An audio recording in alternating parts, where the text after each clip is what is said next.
Hello, नमस्कार साथियों। देखिए आज कितने नवंबर है आपका 19 नवंबर है और हम लोग 19 नवंबर के मेंस आंसर राइटिंग के बारे में क्या करेंगे, डिस्कस करेंगे। देखिए आप लोगों का जो एग्ज़ाम है वो 22 दिसंबर को और आज से लगभग आपके 32 दिन बचे हुए हैं। तो आप लोग बिल्कुल टारगेट बनाकर लगे रहिए, चूँकि प्री के बाद ही हम लोग मेंस में अच्छे से परफॉर्मेंस कर पाएंगे। तो मेंस के आप लोग बिना टेंशन के आप लोग पढ़ते रहिए, प्री का बिल्कुल अच्छे से। और चलिए हम लोग आज देख लेते हैं, इसीलिए मैं केवल एक एक क्वेश्चन करा रहा हूँ। जैसे ही मेंस हो जाएगा तो लगभग 10-10 क्वेश्चन आपको मिलेंगे। तो इसमें हम लोग पहला क्वेश्चन देखिए जो जीएस पेपर थर्ड का ये क्वेश्चन है और ये इकोनॉमी सेक्टर से है। तो इसको देख लेते हैं। समावेशी आर्थिक विकास के लक्ष्य को पूरा करने में सरकारी सहकारी और निजी क्षेत्र की महत्वपूर्ण भूमिका है। ठीक है ना, चर्चा करें। देखिए निजी क्षेत्र तो बहुत कम होता है, क्योंकि अगर कोई व्यक्ति ज़्यादा रईस होता चला जाता है, मतलब ज़्यादा रिच होता चला जाता है, तो वो फिर रिच है अपने, मतलब वो समावेशी विकास में ध्यान नहीं देता। लेकिन कुछ इसके कार्य जैसे आपने देखा है, ये सहकारी मतलब जैसे कोई संगठन बनता है उसमें भागीदारी दे करके ये क्या करता है, समावेशी विकास को पूरा करने का थोड़ा प्रयास करता है। तो इसके बारे में ज़्यादा आपको नहीं लिखना है, मेन लिखना है सहकारी के बारे में, क्योंकि इससे ज़्यादातर आपके क्वेश्चन आते हैं। सरकारी तो ऑलरेडी आपने देखा होगा, बैंक वगैरह चलाया जा रहा है गवर्नमेंट द्वारा, कई सारी योजनाओं को चलाया जा रहा है। तो ये खुद सहकारी कार्य कर रहा है आर्थिक विकास को। अब देखिए इसमें से हमें लिखना कैसे है।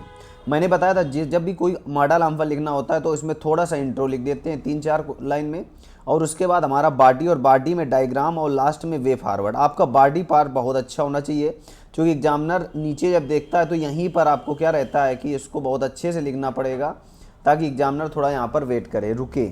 आप ये समझ, अगर वो अच्छा नहीं होगा, इंटरेस्ट नहीं आएगा, तो सीधा चला जाएगा। तो इसमें हम लोग क्वेश्चन को देख लेते हैं। यहाँ पर देखिए जैसे मैंने बताया कि भारतीय संविधान के अनुच्छेद 43 के बी में, ये हमने देखा होगा डीपीएसपी है, यानी कि राज्य के नीति निदेशक तत्व, directive principle of state policy में 97वां संविधान संशोधन के अंदर सहकारी बाल समितियों का स्वैच्छिक गठन की बात कही गई है। चूँकि आपने देखा सहकारी संगठन के सभी सदस्य तथा देखो जो सहकारी संगठन है, सभी सदस्य उत्पादन और वितरण में आधुनिक साधनों के माध्यम से खुद को शोषण से बचाने का कार्य करते हैं।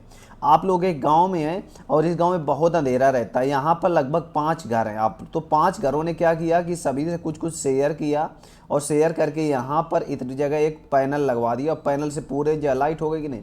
तो ये सहकारी कॉन्सेप्ट है, आप ये समझिए। तो क्या खुद को शोषण से पहले शोषण था, अंधेरा महसूस करते थे, अब यहाँ पे पैनल लग गया तो इन घरों में उजेला हो गया कि नहीं हो गया। तो ये है सहकारी माध्यम, आ गया ना।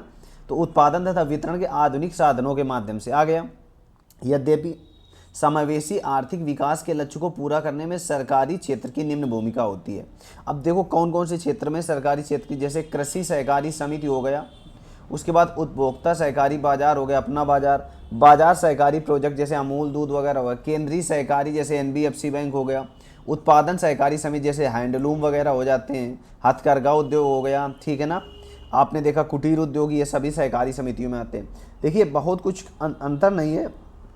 इसकी पीडीएफ मेरे टेलीग्राम ग्रुप में आपको मिल जाएगी, ठीक है। मैं लिंक इसी में दे दूंगा टेलीग्राम में, तो आप ज्वाइन करके ये पीडीएफ देख सकते हैं, और इसी के फॉर्मेट में आप लोग क्वेश्चन कर सकते हैं, या इससे अच्छा और लिख सकते हैं। देखिए आदि के अलावा अन्य विकसित महत्वपूर्ण करने में समाज के हर क्षेत्र में भूमिका होती है, जैसे क्षेत्रीय आर्थिक विकास, जैसे अर्बन कोऑपरेटिव बैंक हो गया, प्राथमिक कृषि सहकारी बैंक हो गया। क्षेत्रीय बाजार को प्रोत्साहित करने, जैसे गांव का बाजार, अपना बाजार, मंडी, बिग बाजार, ये आ जाते हैं।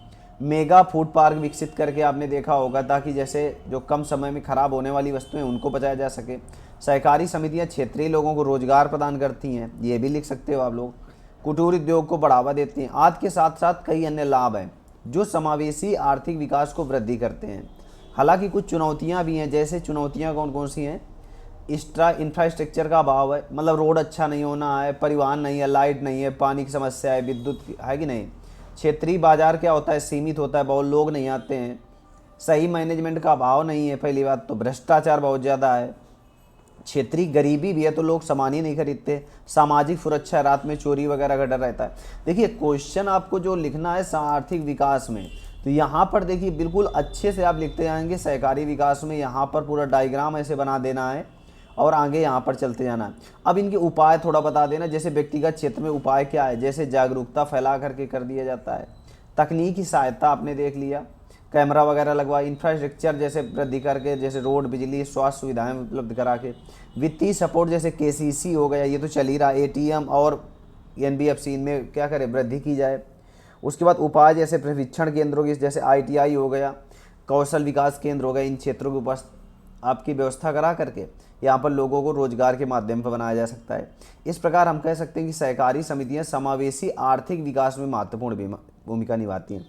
देखिए ये आपका इकोनॉमी का क्वेश्चन है तो थोड़ा आपको हार्ड लग रहा होगा, लेकिन बहुत कुछ कठिन नहीं है, बस थोड़ा सा आर्थिक विकास के बारे में आपको बता देना है, कौन कौन सी भूमिका होती है हर क्षेत्र में, सामाजिक, आर्थिक, राजनीतिक क्षेत्र देख लेना है, कौन कौन से लाभ होते हैं, जैसे आर्थिक विकास हो गया, क्षेत्रीय मेगा फूड पार्क, कृषि, कुटीर उद्योग, और यहाँ पर चुनौतियाँ कौन कौन सी, इंफ्रास्ट्रक्चर, क्षेत्रीय भ्रष्टाचार, मैनेजमेंट, अशिक्षा भी कह सकते हैं हम लोग, यहाँ पर मैंने नहीं लिखा अशिक्षा आप लोग कह सकते हैं, तो ये सब आप लोग क्या कर सकते हैं, मेंशन कर सकते हैं। तो आज के लिए इतना ही रखते हैं, प्रयास करिए आप लोग प्री में लगे रहिए, और इसमें आपको टेलीग्राम में जुड़ जाना है ताकि नई चीज़ें आपको मिलती रहेंगी डेली डेली। तो आज के लिए इतना ही रखते हैं, थैंक यू।